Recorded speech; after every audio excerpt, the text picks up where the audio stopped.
Благодарност за поддршката и повик на масовно и мирно излегување на гласање, апелира од Општинскиот комитет на ВМРО-ДПМН. Кандидатот за пратеник Илија Димовски им се заблагодари на Велешани за гласовите во првиот претседателски круг, со надеж дека на вториот круг во недела, како и гласањето за парламентарните избори, граѓаните ќе излезат во што поголем број. Повикуваме и апелираме граѓаните на Велес и оние кои што гласале за ВМРО-ДПМН во првиот круг, но и оние кои што не гласале, се колебале, гласале за некоја помала политичка партија или гласале за Социјалдемократскиот сојуз во првиот круг, да се обединиме заради тоа што ова е шанса Велес да застане цврсто зад политиката на премиерот Никола Груевски, цврсто зад политиката на ВМРО-ДПМН и цврсто зад политиката на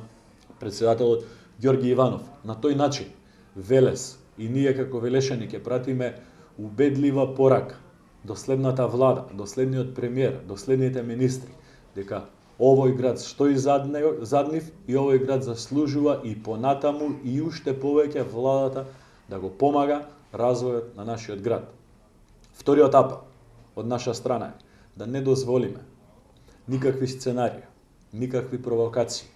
никакви задкулисни игри на кои што е спремна опозицијата предводена од Социјалдемократскиот сојуз, се со цел да не ги признае резултатите на изборите. Димовски се заблагодари и за посетата на миним интензитет на кој тој Коџабашиев ги има низ Велес во изминатиот период, како и за посетеноста на средбите со разните целни групи кои се одржаа за време на изборната кампања. Досегашниот пратеник очекува потврда на победата на Иванов во недела, а од изборната единица 3 прогнозира дека коалицијата предводена од ВМРО-ДПМН ќе освои 14 пратенички места.